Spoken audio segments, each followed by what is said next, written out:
Canaan TV, ubutumwa bwiza, ijambo ry'Imana. Muraho neza nshuti bavandimwe, twongeye kubasuhuza, twongeye kubifuriza amahoro y'Imana. Yesu ashimwe cyane. Imana ikomeze kubagira neza mu byo mukora byose, ikomeze kubagura muri rusange, ikomeze kubateza imbere. Ibyo musaba Uwiteka byose Imana ikomeze kubagurira imbago. Uyu munsi rero twagarutse muri za mpano zigiye zitandukanye, impano nziza, impano ishobora gutuma wabwira umwana wawe ariko ubundi wowe uri mubi. Hanyuma rero turi kumwe n'umwana muto cyane ko muri kuri kamera. Hanyuma kugira ngo ibintu ukomeze kugenda neza, ukomeze kumuteza imbere, natwe duteze imbere, bakora subscribe, bagasharinga ku inshuti zawe mu biganiro byose wakunze. Ni Canaan TV uko mumaze kubimenyera rero, muri kumwe nanjye nyine na Isaac kuri kamera, nawe turamusoje cyane. Isaac, Yesu ashimwe.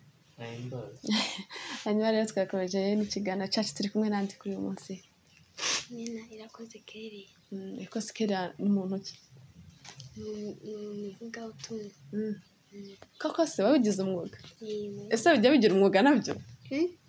Ntabwo bigira umwuga. Nyine ni ukuvugira Imana, atari umwuga, nyine atari gushoranga inyungu. Ni ukuvugira Imana muri rusange. Nasa kumvuga ko mwafite ikijwi kinini, mwamufite akajwi gato. Oya, nintangira kubwiriza ngo ndaza kuvuga cyane. Rirazamo? Ngo uracyari hasi. Ntabwo ndatangira. Hanyuma rero uruvuga n'urugaba rero, ubanza wenda nimba wakiragiza Imana, sinzi uko bigenza ubwo ntiwabyipanze. Haleluya. Amazina yanjye nitwa Irakoze Kelly. Ndi umugenzi ufatanije n'abandi bagenzi gushaka ubwami bwo mu ijuru. Mu by'ukuri koko ntabwo byoroheye abagenzi mu bihe bisa n'ibi by'icyorezo, ariko umwami Imana ajya yemera ko ibihe nk'ibi bibaho, maze agahagurutsa bamwe mu bana be kugira ngo baburire kandi bahumurize ubwoko bwe. Ni muri ubwo buryo rero umwami Imana yemeye ko ijambo rye rivugwa binyuze muri njye, akaduha uyu mwanya kugira ngo twibukiranye ko muri iyi si atari iwacu. Reka dushime Imana. Uwiteka Mana ikomeye, Mana idukunda, twongeye kugushima ko tugejeje muri uyu mwanya wo kumva ijambo ryawe. Uhabwe icyubahiro, uturinde amarangamutima apfuye, twese hamwe uduhe kwihanira kureka. Tubisabye tubyizeye mu izina rya Yesu Kristo, amen. Icyigisho cyacu kiboneka mu gitabo cya Matayo, igice cya 24, umurongo wa 4 kugeza ku wa 14. Haravuga ngo, Yesu arabasubiza ati, mwirinde hatagira umuntu ubayobya, kuko benshi bazaza biyita izina ryanjye bati, ni njye Kristo. Bazayobya benshi. Muzumva iby'intambara n'impuha z'intambara. Mwirinde mudahagarika imitima, kuko bitazabura kubaho, ariko imperuka izaba itaraza. Muzirikanire ijambo, ariko imperuka izaba itaraza. Bisobanurwa ngo kuza k'umwami ntibizaba ari uwo munsi, ntibizaba ari icyo gihe. Ishyanga rizatera irindi shyanga, n'ubwami buzatera ubundi bwami. Hazabaho inzara n'ibishyitsi hamwe na bamwe, ariko ibyo byose bizaba ari itangiriro ryo kuramukwa. Ababyeyi murabyumva cyane. Iyo umubyeyi agiye kubyara, inda iramurya, ariko ntibiba bivuze ko abyaye, ahubwo aba yitegura kubyara. Mu yandi magambo, kuza kwa Yesu bizaba byegereje, ariko ntibivuze ngo azaba aje uwo munsi.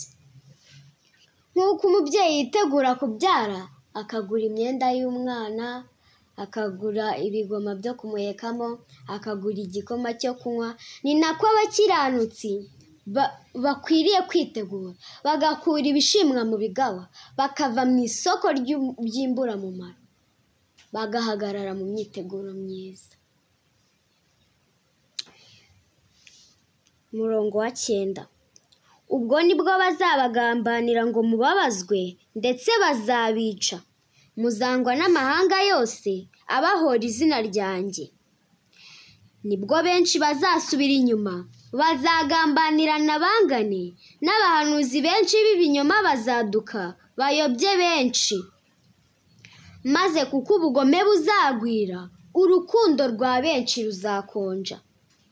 Ariko uwihangana akageza imperuka niwe uzakizwa. Haleluya. Kandi ubu butumwa bwiza bw'ubwami buzigishwa mu isi yose, ngo bube ubuhamya bwo guhamiririza amahanga yose, nibwo imperuka izahera kwize, nibwo Yesu azahera akagaruke. Mugenzi wanjye, wizarira, dore Yesu araje kugosora amasaka ngo ayatandukanye n'urukungu. Cyo wimera nka Yerusalemu yatumweho abahanuzi, igahabwa n'ibimenyetso, ngo wenda izihana ikanga ikinangira. Harabwirwa wowe wihannye kera, nawe wihannye vuba, nawe utarihana. Genzura neza urebe igitumye isi kigucumbikiye. Ahari igitumye Yesu akigutije umwuka we, ni ukugira ngo wihanire kureka. Yego, birashoboka rwose kugenda nk'uko Pawulo yagendaga. Bikure mu magambo no mu mpapuro ubishyire mu bikorwa. Uzibukire rwose imirimo ya kamere. Uwibaga ntakongere kwiba, uwabeshyaga ntakongere kubeshya. Benshi barimbujwe n'amagambo yo kunegurana. Yesu ati, niba udakonje kandi ntubire, ngiye kukuruka. Mugenzi wanjye, ubugingo bukora icyaha nibwo buzapfa. Nshuti zanjye, bavandimwe duhurira ku mbuga nkoranyambaga, nimureke njyewe namwe dutebutse kugaruka kwa Yesu. Twe kugundira isi yamaze kudusezera, dutaha iwacu baradukumbuye. Haleluya. Wikwiruka ku byagusize kandi byaguteguriwe bigutegereje. Yesu ati, dore mpagaze ku rugi ndakomanga, umuntu niyumva ijwi ryanjye agakingura urugi, nzinjira iwe dusangire. Kandi ati, dore ndaza vuba nzanye ingororano, ngororere buri muntu wese ibikwiriye ibyo yakoze. Imana irararikira abahungu n'abakobwa bayo, abagore n'abagabo, kuva mu bidatunganye. Maze wowe muvandimwe ugambirira kubeshya ukanabikora, ukagambirira gusinda ukanabikora, ukagambirira guheheta uri umubyeyi ukanabikora, gukiranirwa kwawe kwabaye nko guhumeka. Ibyaha bimwe na bimwe byabaye iterambere kuri wowe. Yesu ati, murabikora nk'abihorera, mukagira ngo mpanywe namwe. Ariko ibyo byose nzabishyira imbere yanyu uko bikurikirana. Twese hamwe abagiriye ubuntu bwo kumva iki kiganiro, mureke dukure ibishimwa mu bigawa. Ubwo Yesu azaza, tuzamusanganire dutsinze iyi si n'icyaha. Mbere y'uko dusoza, reka tuvuge no ku buzima, kuko roho nziza iba mu mubiri muzima. Kuko umubiri ubabaza uvuna nyirawo, niyo mpamvu twahisemo kujya tubagezaho ibibwiriza by'umwuka ndetse n'ibyigisho by'umubiri. Kandi kuko imbaraga z'Imana zigaragarira mu byo yaremye, ni uko ibyo turya bikaduhindukira umuti. Uyu munsi Imana iduhaye amahirwe yo kwiga ku muti uvura indwara y'igifu. Igifu ni agafuka kakira ibyo kurya gateretse hejuru y'amara. Niko gashinzwe gukora umugabane wa mbere wo kunoza ibyo kurya. Umugabane wa mbere ugakurikirwa n'uko ibyo kurya bijya mu mara. Amara akabinoza cyane yiyambaje urwagashya. Indwara zifata igifu ziranyuranye, n'impamvu zazo nazo ziranyuranye.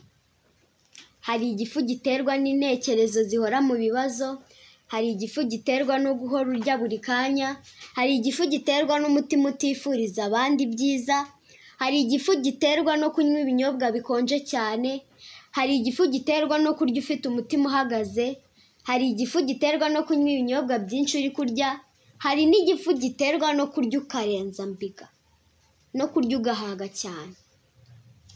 Icyitonderwa: igifu gitewe n'umutima utifuriza abandi ibyiza n'igifu gitewe n'intekerezo zihora mu bibazo, izo ndwara uko ari ebyiri nta muti zigira, usibye gusenga ukizera ndetse ugasaba Imana ikaguha umutima wifuriza abandi ibyiza ndetse no gukemura ibyo bibazo.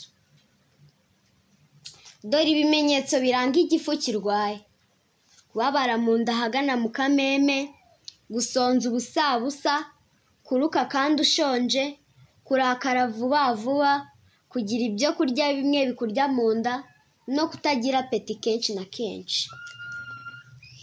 Igifu kirwara mu buryo butandukanye, niyo mpamvu hariho ibimenyetso by'indwara z'igifu mu buryo bunyuranye.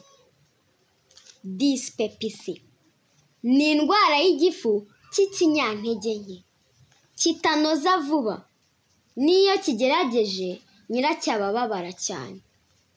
Ukirwaye aba yumva asa n'uwikoreye umutwaro, cyangwa akaribwa mu gifu, akagira umwuka mwinshi mu nda, umuriro waka mu gifu, ikirungurira, ibyo byose biherekejwe no gutura imibi myinshi, gutura amangati no gusuragura kenshi. Ibyo byose bigakunda kubaho urangije kurya. Icyo gifu bita dispepsi ni imikorere mibi, yaba iy'igifu, inzira z'agasabo k'indurwe ndetse n'amara. Bishobora guterwa n'impamvu nyinshi: impamvu ikomotse ku mirire, ku mikorere mibi y'ingingo z'umubiri cyangwa ubwonko. Bishobora no gukomoka ku myanya runaka y'umubiri nk'ibisebe byo mu gifu, guhombana kw'inzira zijya mu gifu n'izindi mpamvu zikomeye. Impamvu zikomoka ku mirire mibi niyo ntandaro y'iyo ndwara, nko guhekenya ntunoze, kurya ukarenza mbiga, kurya ibyo kurya birimo amoko menshi, kurya ibirimo uburozi nk'itabi, inzoga, ikawa no kurya udakeneye abandi. Kugira ngo wivure indwara y'igifu ukenera ibibuto 2 ndetse n'ubuki. Ufata ibibuto 2 bya avoka ukabisya, ku badafite imashini isya ukabirapa, ku badafite rape ukabisekura. Wamara kubisekura binoze neza, ingano y'urubuto ni nayo ngano y'ubuki. Ukajya urya ibiyiko 2 mu gitondo, bikamara amezi 3 bakukiza. Ugira imyumvire myiza.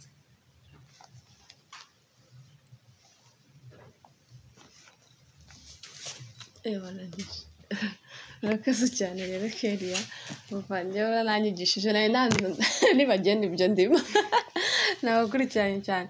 Kelia, urakoze cyane yo kutubwiriza ijambo ryiza ufite, nubisha n'ibyo twigishije uburyo bagomba abarwayi b'igifu, nanjye ndimo ubwo nubisha uburyo nzagikira. Hanyuma Kelia, use kugeza bitangiye ryari ko mbona wagira ngo uri umuntu mukuru?